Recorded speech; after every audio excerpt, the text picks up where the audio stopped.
com o povo e ordenou quem? Quem que ordenou?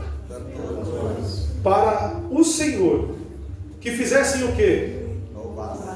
A majestade santa, saindo diante dos e dizendo: louvai ao Senhor, porque a sua benignidade acaba semana que vem.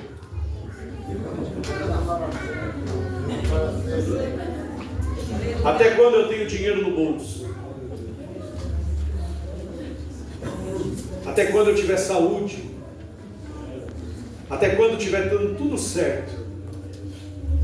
Enquanto eu tiver emprego, a benignidade de Deus dura para? Sim. Aleluia. Podeis assentar em glória a Jesus.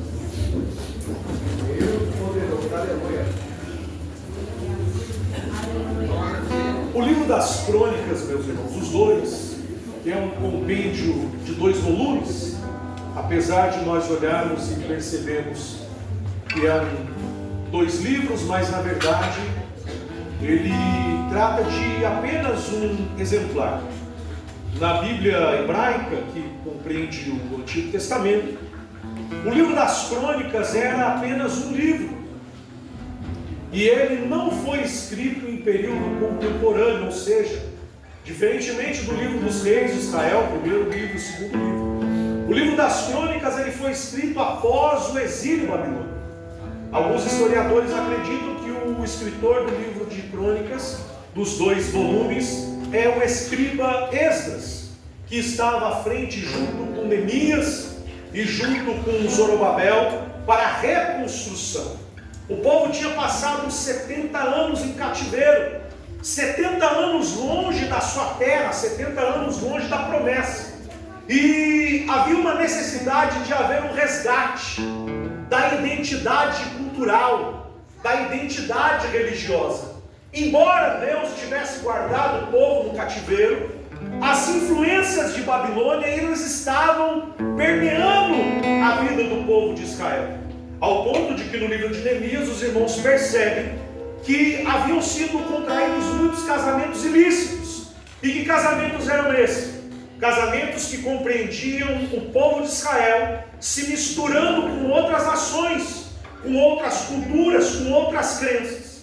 Então o livro de Crônicas ele foi escrito, ele foi inspirado pelo Espírito Santo para que o povo pudesse novamente resgatar a sua identidade cultural, a sua identidade religiosa e, mais importante, a sua história de fé e de superação, que teve base em ensinamentos das quais os irmãos escolheram.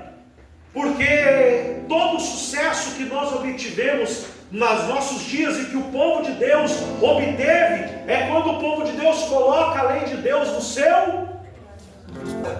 no meu coração, para não pecar contra ti. Aleluia.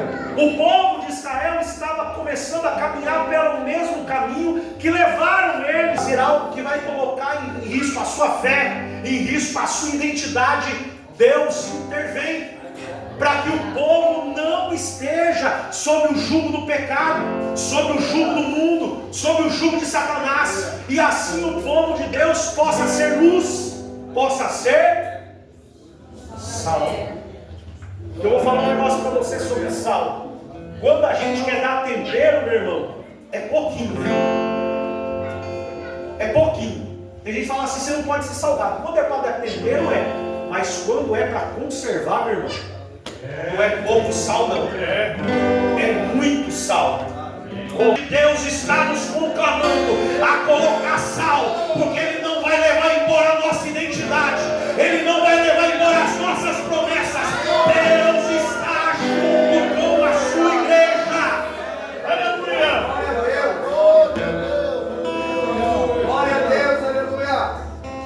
E um exemplo desse sincretismo religioso, que às vezes pode ser perigoso, é a história desse homem por nome Josafá, um dos reis piedosos que estiveram em Judá, um rei que adorava a Deus, que reconhecia a Deus, que buscava a palavra de Deus, um rei que fazia aquilo que era agradável a Deus, que fazia aquilo que era reto olhos de Deus, Josafá só tinha um defeito. Ele era meio condescendente com pessoas que não eram tão fiéis assim. Josafá gostava de culto, mas ele também gostava de andar com quem não era de culto. Josafá gostava de ler a Bíblia, mas de vez em quando ele andava com quem gostava de bebidas. Josafá tinha um rapaz temente, crente, um rapaz cheio de Deus, um tal de Acabe. Vocês conhecem? Vocês conhecem ele? Um cara bonzinho, gostava de culto, para Baal, mas que infiltrou dentro de Israel a pior religião pagã que poderia haver. A religião não a Baal, porque a Baal era um peixinho pequeno, meu irmão. O pior dessa história era a Zera, porque os 850 profetas que tinha, não era 850 profetas de Baal, era 400 profetas de Baal e 450 de Azera. Uma religião perversa, uma religião que era baseada na imoralidade.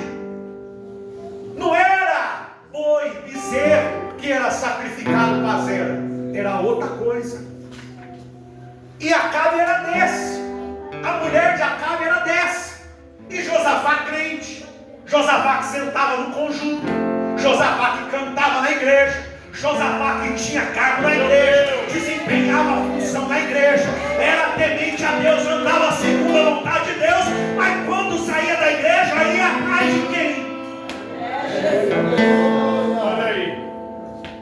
Meu Deus. Olha o amigão de Josafá. Um dia Josafá vai comprar uma briga que não é dele, está lá tranquilo, cantando na igreja e saindo para o congresso, pedindo o batismo do Espírito Santo, e um dia lá na porta da casa dele, quem vai lá? O desviado. Ô Josafá, sabe o que aconteceu, rapaz? Fala um negócio pra você. O meu problema aí, eu sei que você é meu amigo. Ô Josafá, então vou falar um negócio pra você. Vamos comigo nessa guerra aí, a gente vai dar um pega lá naqueles caras, acaba com ele e depois você volta. Só que olha o amigão de Josafá. Naquela época o rei, para fazer uma guerra, não era que nem hoje não, que os presidentes, os governantes ficam em bunkers, não. A obrigação do rei era vestir a indumentária real, ir para a batalha e ficar em destaque. Só que Acabe pegou e falou assim: quer saber de uma coisa? Deixa eu vestir aqui uma roupa diferente. E daí, porque o rei, meu irmão, da batalha é o alvo. Todo mundo quer pegar o rei. Quem já jogou xadrez aqui? Já jogou xadrez? Já? Gosta de xadrez? Não, mas já jogou. O que a gente tem que acabar no xadrez? O que a gente tem que derrubar? Quem? Não. O adversário. Só tem um monte de gente que vive uma batalha disfarçada, né? Ele parece ter uma coisa, mas não é o que ele está mostrando que é. E aí, Acabe vai lá e veste uma roupinha de soldado. Ele se camufla de soldado e deixa Josafá lá no meio da batalha. Aí a batalha se alvoroça para cima de Josafá. Mas Deus teve misericórdia de Josafá. Deus, levanta a tua mão aqui nessa noite, porque Deus hoje teve misericórdia na tua casa. Deus teve misericórdia no teu chão. Deus teve misericórdia na promessa que Ele liberou sobre a sua vida. E diz que Ele livra Josafá. Glória a Deus. E Acabe está pensando que vai embora, mas a era de Acabe está acabando. Até parece um trocadilho, né? Um soldado dos inimigos pensa e fala assim: quer saber de uma coisa? Sobrou uma flecha aqui ainda. Ele pega e mira para o alto e atira. Meu Deus. E Acabe que pensou que ia sair impune, mas a flecha de Deus está chegando aí. A flecha de Deus está chegando aí. Eu estou sentindo a presença do Espírito Santo para liberar que toda injustiça vai cair por terra.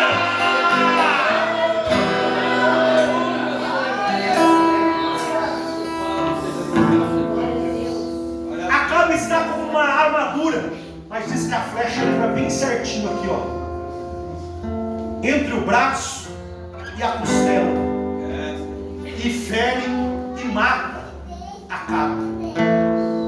E aí acaba a batalha, eles retornam, Josafá entra e Josafá fala assim, a Bíblia não diz, mas imagina assim, ufa, podia ter sido eu, se não fosse a misericórdia de Deus ter sido renovada, que a palavra não se renova não, viu meu irmão? Ela é hoje, é eternamente, para sempre será. Seca-se a erva, murcha-se a flor, porém a palavra de Deus subsiste eternamente. E quando Josafá chega na igreja de novo, o culto, a escola dominical, o congresso no dia 6, ele pensa que está tudo bem. Aí chega lá o profeta Jeú e dá um dedo na cara de Josafá e fala assim, ô Josafá, por que você fica amando quem Deus aborrece? Por que você fica se envolvendo em coisas que Deus não se agrada? Porque o teu pezinho um dia está na igreja, o outro dia está lá onde não é para estar. Por que você faz algo que é para fazer aqui dentro, mas lá fora você não consegue corresponder? Fique certo, Josafá, porque por essas coisas virão a ira de Deus. E aí Josafá entende e se conserta. Josafá estava muito envolvido com as guerras de Acabe. Se você pegar o livro de 2 Reis e um pouco do livro de Crônicas aqui, você vai perceber que tem mais passagem de Josafá com Acabe do que Josafá adorando. E aí Josafá decide então fazer o que é agradável. Ele organiza as coisas, institui homens para fazer a obra de Deus, principalmente dentro do templo, para adorar. Josafá se converte de todo o coração, começa a fazer aquilo que é agradável a Deus, começa a fazer aquilo que Deus, ele se agrada. Ele começa a dar espaço para que o Espírito Santo dirija a sua vida. E é nesse momento que Josafá vai pensar que agora ele vai viver um tempo de paz e de prosperidade, de alegria. Quando ele organiza tudo, quando ele prepara tudo, no capítulo 19 aqui diz que ele estabeleceu juízes. No capítulo 19 vai dizer que ele estabeleceu sacerdotes, chefes para a adoração na casa de Deus. Diz que eles vão fazer agora com que as leis, os mandamentos, os estatutos de Deus sejam cumpridos, que se retirem os bosques, que se retirem os ídolos, que a terra de Israel seja purificada da idolatria. É bem verdade que ele não consegue tudo, porque um homem só, meu irmão, não faz. Se a gente for ficar esperando só do Josafá, meu irmão, só o Josafá não tem que fazer alguma coisa, não. Se a gente for ficar esperando, agora eu falo do Josafá na questão da liderança, porque aí quando é na questão da nossa vida, a gente às vezes tem que ser Josafá também. Mas o Josafá que decide servir a Deus e se apartar do mundo. Mas a função do líder, o Josafá que está ali coordenando. E quando ele pensa que vai viver um tempo de prosperidade e alegria, ele é surpreendido com a pior notícia que ele pode receber. Porque se você está pensando, crente, que você vai vir aqui cantar, consertar, adorar, fazer a vontade de Deus, e o inimigo vai ficar feliz com você, vai bater palma para você, vai colocar tapete vermelho para você, vai estender rosas para você, pode ficar. Porque não é isso que vai acontecer. Não é isso que vai suceder na sua vida. E diz que quando Josafá decidiu, depois dessas coisas, capítulo 20, versículo 1 diz assim: depois dessas coisas, diz que os moradores de Moab, os moradores de Amon e os das montanhas de Seir se unem numa coalizão para vir contra a nação de Judá, contra Jerusalém e contra o rei Josafá. E você está pensando que o negócio era fácil? Para quem pensa que Josafá tinha um exército pequeno, ele não tinha, meu irmão. O exército de Josafá, segundo o capítulo 17 do segundo livro de Crônicas, era aproximadamente de 1.100.000 combatentes, sendo que quase 200.000 já estavam preparados para a batalha, prontamente preparados. Mas diz que quando eles notícia diz que Josafá tremeu, porque a multidão que estava vindo contra ele era inumerável. Perceba, um exército de mais de 1 milhão de combatentes ficou com medo de um exército que estava vindo. Alguns historiadores chegam a dizer que era a probabilidade de ser 4 combatentes do inimigo para 1. Então, se tinha 1 milhão de combatentes no exército de Josafá, significa que havia aproximadamente 4 milhões de soldados vindo contra a nação de Judá. E mesmo que traçasse um plano, traçasse uma estratégia, mesmo que eles fizessem algo que pudesse ali talvez dar para eles uma chance, eles chegaram à conclusão que nada seria possível de ser feito. Porque não dá assim, vou falar um negócio aqui da minha parte, talvez você não concorde comigo, mas às vezes dá um desgosto para a gente, humanamente falando. A gente se prontifica, a gente conserta, a gente busca. E quando a gente percebe que está fazendo a obra de Deus, que a gente pensa que vai viver o melhor dia, o melhor tempo, a melhor época da nossa vida, as coisas viram. É só a gente não, agora eu vou consagrar, agora eu vou adorar, agora eu vou cantar, agora eu vou ser fiel no dízimo, na oferta, agora eu vou fazer aquilo que Deus se agrada, agora eu vou cumprir aquilo que Deus prometeu para mim, fazendo a minha parte. É só a gente se colocar na brecha que o negócio aperta, arrocha. É como se Deus pegasse a chave de feno do céu e viesse, apertasse mais um pouco. Só que Deus aperta, mas não espana não, viu? Ele sabe bem a quantidade de apertos que Ele tem que dar. E diz que quando Ele vai fazer isso, Ele percebe. Ele lembra do que o salmista falou no Salmo 121.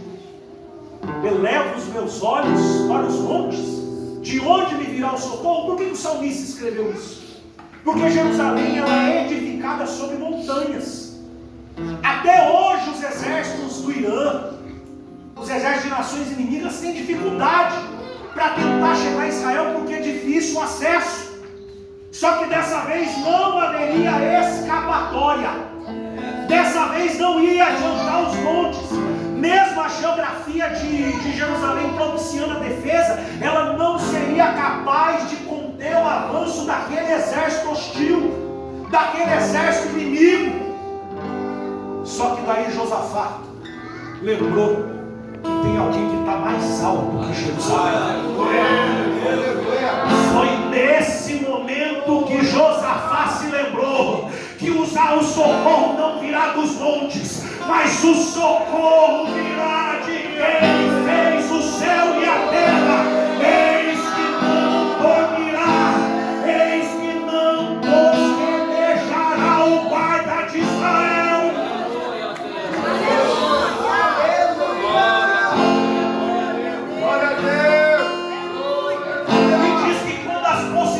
Se acabam, quando os recursos são insuficientes, Josafá vai fazer a única coisa que eu e você podemos fazer quando a corda estica. Diz que Josafá fez o quê? Você lembra? Ele apregou jejum. Só que o jejum não foi só ele, não. Colocou as mulheres de jejum. Meu Deus. Colocou os adolescentes de jejum. Colocou as crianças de jejum. Ele fala assim: a criança não pode jejuar. Fala a Bíblia que pode.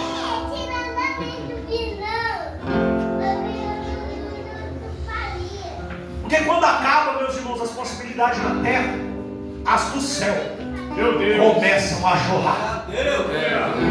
E diz que ele vai e faz uma oração, uma das mais sinceras orações da Bíblia, que expressam a dependência de alguém que não pode mais lutar com as suas mãos, alguém que está com as suas possibilidades esgotadas, com as suas saídas fechadas, alguém que não pode mais fazer aquilo que estava ao alcance das suas geografia não ia favorecer mais. O exército não tinha poder para lutar. Então Josafá vai expressar a sua dependência, meu irmão. Porque quem tem a lei de Deus gravada no seu coração, ele não é autossuficiente, ele é dependente.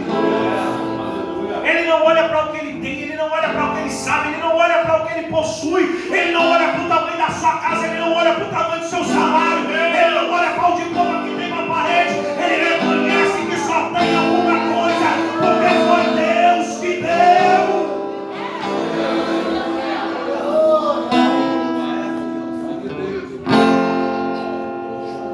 E ele termina a oração com uma palavra que expressa a sua total dependência. Ele vai dizer assim: nós não sabemos o que faremos. Você já viveu esse dia, meu irmão? Você chega no seu quarto, você dobra o joelho, você não consegue falar nada. Você já chegou esse dia? O dia que tem palavra de ninguém. O dia que ninguém te entende. Que a tempestade está tão grande dentro do coração, que a situação está tão difícil dentro da sua alma, que você está que nem o salmista: porque está batido a minha alma, e porque te perturbas dentro de mim.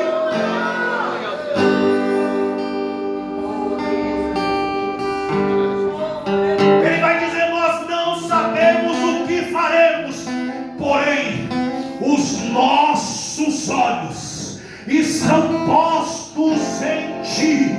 E quando ele termina a oração, começa um movimento no céu.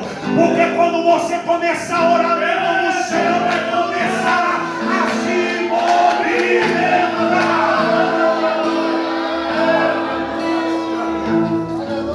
E a congregação não vai descer fora, vai descer no meio. Não vai descer, vai descer no meio. Vai descer aonde você mais precisa.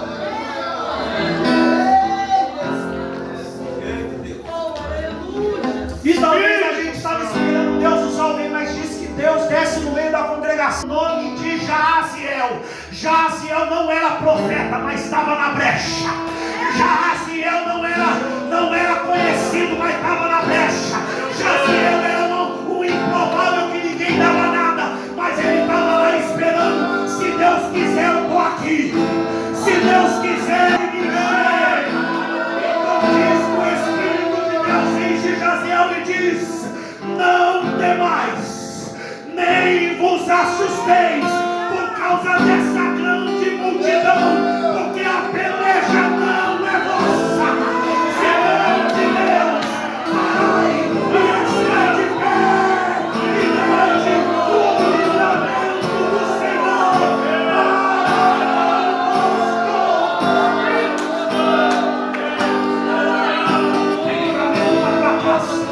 Tem livramento para a tua vida, tem livramento para o teu casamento, tem livramento para a tua empresa, tem livramento para o teu emprego. Para e está de pé.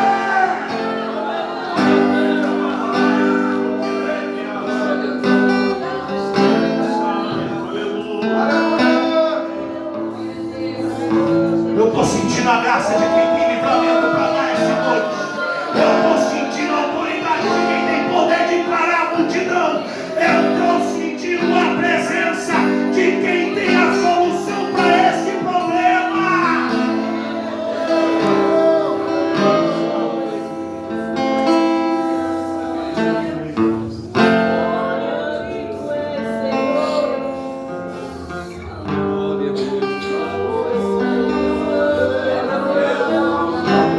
Quando Jaziel se levanta para profetizar, era Deus falando: a covardia vai acabar. Se juntaram 3 nações para vir contra Judá no momento que Judá não estava se preparando para a batalha.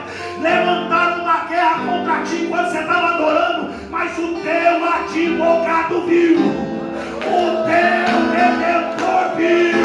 Estava fazendo, maquinando, dizendo: vamos acabar com ele, vamos acabar com ela, vamos destruir a casa. Mas Deus já estava sabendo desse negócio.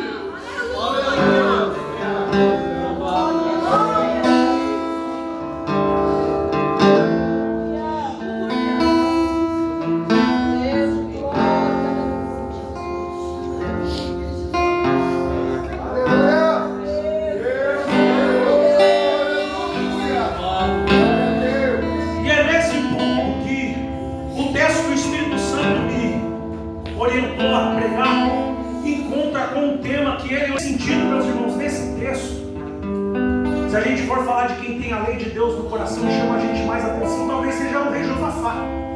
Porque verdadeiramente depois da correção que o profeta Jeú deu nele, ele colocou aquilo no coração, parou de procurar os interesses dele e começou a procurar os interesses da obra. A gente também poderia falar de Jaziel, ou a gente poderia falar de todo o povo que consagrou. Mas aí o Espírito Santo me colocou no coração alguém que às vezes a gente esquece. Alguém que também tinha a lei de Deus no seu coração. E quem era esses? É esse do versículo 21 aí que está escrito que foram colocados na frente. Vocês lembram quem que era? Eram os cantores. A gente nesse texto a gente fala de Josafá, a gente fala de Jaziel, a gente fala do povo consagrando, orando, mas esquece desses cantores que foram na frente. Talvez na nuance do texto a gente não perceba a importância deles. Mas você lembra de aproximadamente quantos os historiadores dizem que o exército estava vindo contra Judá? Vocês lembram do número que eu falei?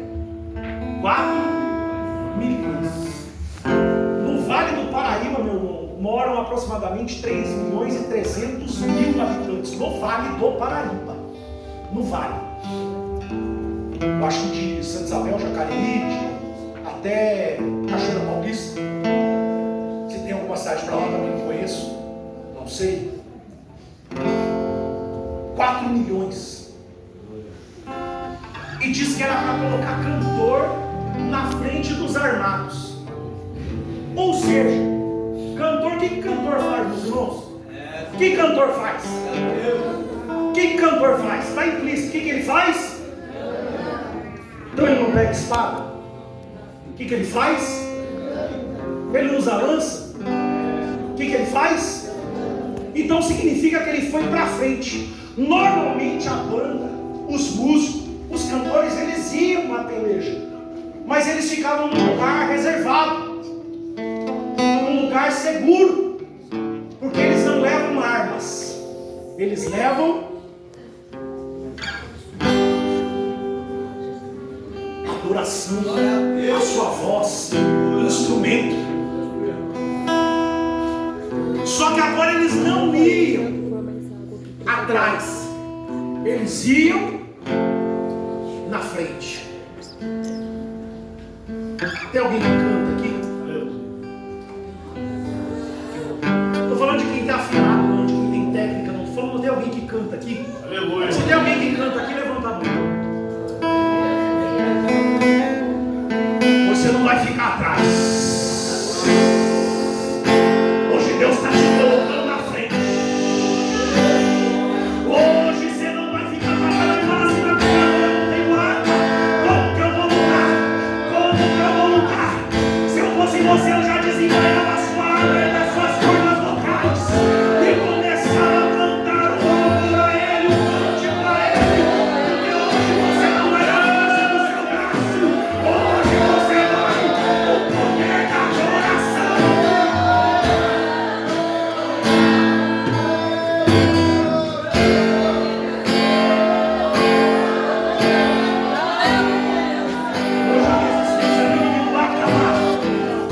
Hoje toda potestade que estava se opondo contra a tua vida vai ser expulsa no nome de Jesus.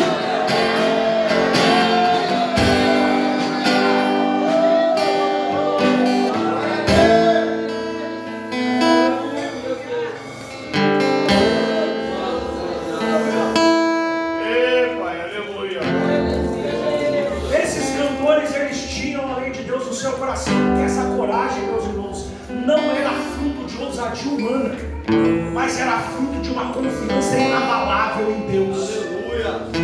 Porque para os olhos humanos, vocês estão sabendo da guerra na Ucrânia, né? Da guerra lá em Gaza, da guerra com o Irã. Imagina hoje você é convocado para essa guerra. E daí o primeiro-ministro de Israel lá, ele fala assim, ó, você não vai, você vai ali na frente, você vai ficar ali, mas você não vai pegar um fuzil, você não vai pegar uma bazuca, você não vai pegar uma granada, você não vai pegar uma pistola, você não vai pegar nem um revólver, você vai ficar ali cantando.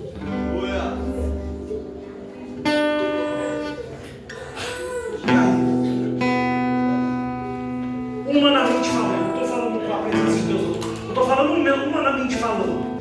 Dá para ir para uma guerra, para uma batalha? Imagina aquele ponto de tráfico perto de droga, perto da sua casa, lá você vai lá e passa lá, começa a pregar a palavra de Deus lá, e o traficante de arma e coloca no seu rosto. Glória a Deus. Aleluia. Glória a Deus. Se você entender que a arma mais poderosa da terra não está nas mãos do Donald Trump, não está na mão do Vladimir Putin, não está na mão do exército de Israel, a arma mais poderosa da terra está na igreja.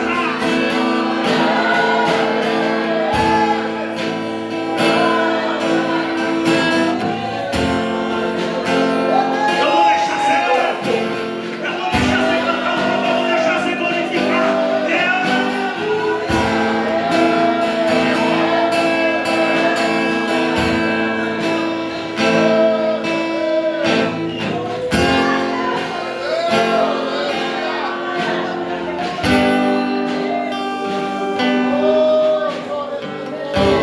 Aí você pode falar, mas você não sabe a tribulação que eu estou passando em casa, você não sabe a dificuldade financeira que eu estou enfrentando. Eu até não sei o que você está passando, mas eu sei o Deus que você serve. Eu conheço o Deus que você tem esperado nele.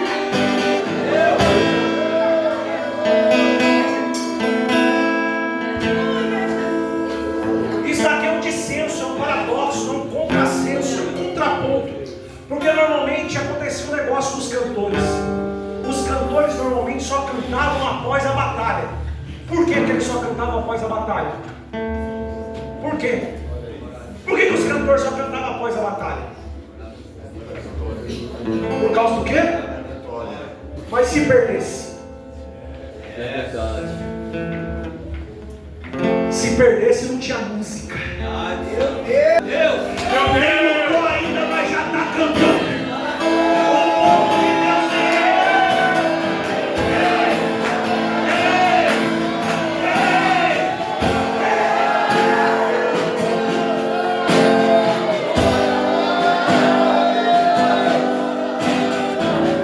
povo de Deus já está cantando, porque sabe que quando isso que é corruptível for transformado em incorruptível, e isso que é mortal for transformado em imortal, cumpre-se a palavra que diz: tragada foi a morte na vitória.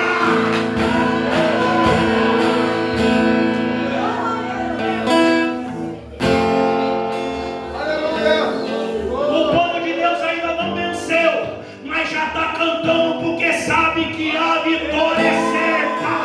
A vitória é certa pelo sangue de Jesus.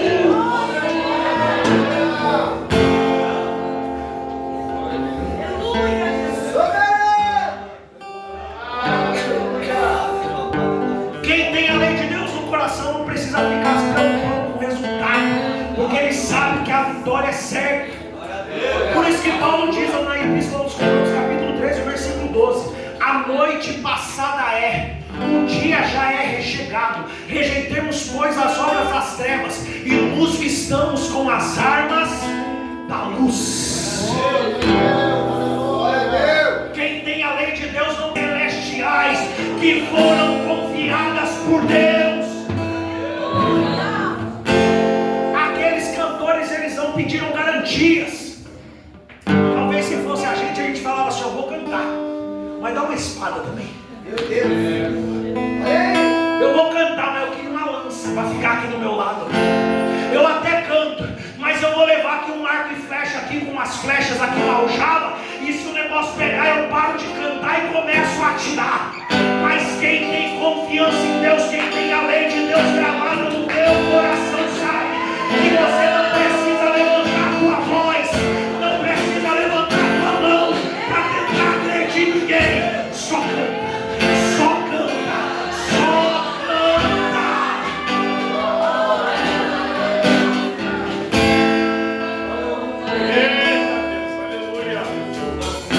Tudo que o inimigo que estava vindo contra Judá queria era que eles pegassem armas e lutassem no corpo.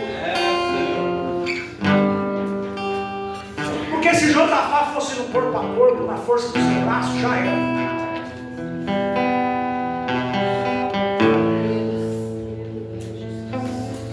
Só que Josafá não fez isso.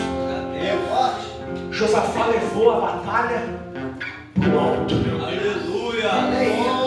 Fala para alguém que está do seu lado e fala assim: meu irmão, não entra nesse joguinho não. Fala para ele, fala, não entra nesse joguinho não. Meu Deus. Fala assim: sobe o nível. Sobe o nível. Sobe o nível da batalha.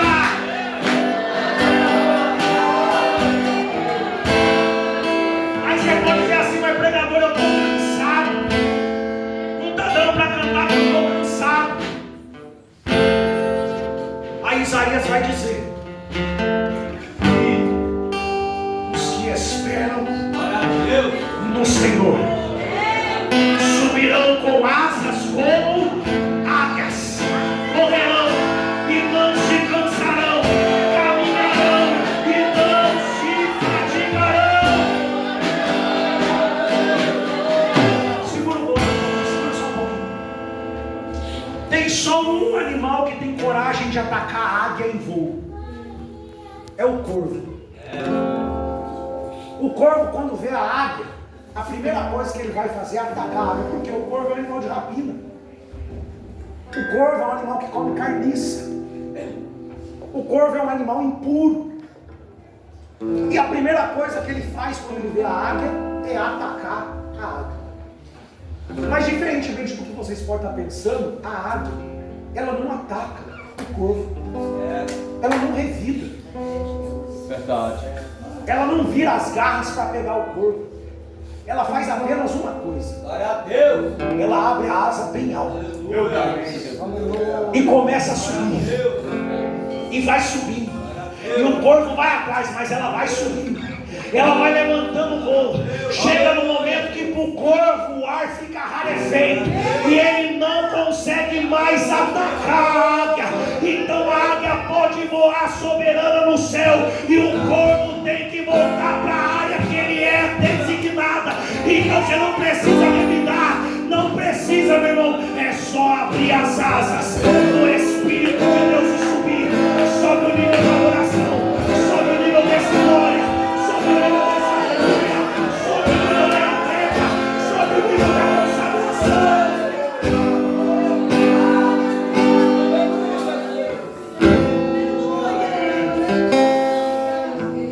Tá vindo a afronta, canta. Tá vindo a injúria, canta. Tá vindo a calúnia, sobe. Tá vindo o desprezo, o abandono, a rejeição. Não precisa revidar, é só subir na asa de Deus, aonde o inimigo não vai te alcançar. Aí Paulo fala em 2 Coríntios capítulo 2, versículo 4. As nossas armas, ou as armas da nossa milícia, não são carnais, mas poderosas em Deus, para a destruição das fortalezas. Estava um povo rodeando a cidade mais forte de Canaã. Eles não foram para lá com bazuca nem com míssil, mas quando chegou a hora de gritar, eles tocaram o chifre e gritaram bem alto, e aquilo que era impedimento veio abaixo.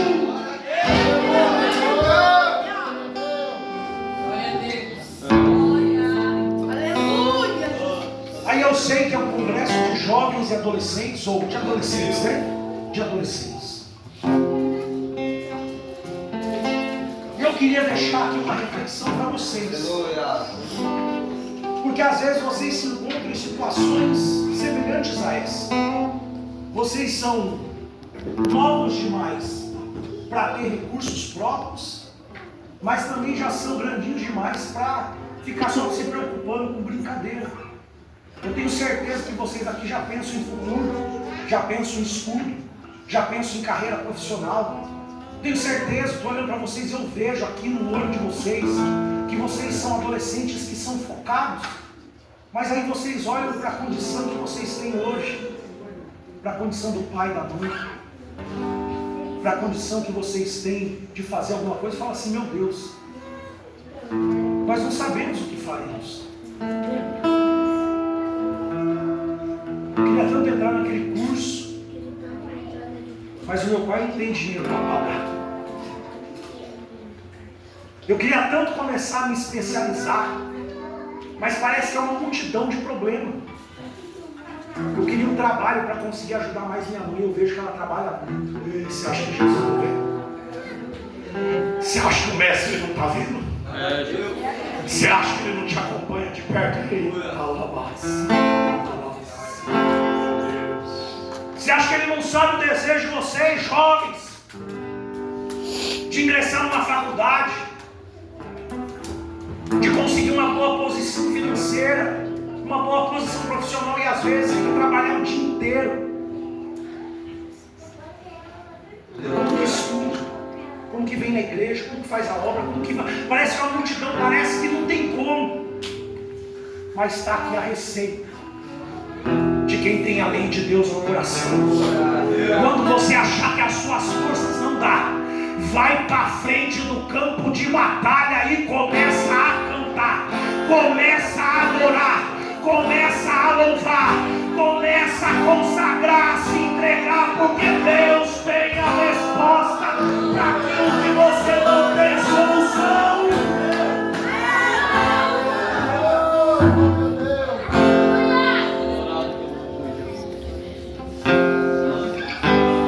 Eu sei que tem, mas o Espírito de Deus mandou perguntar.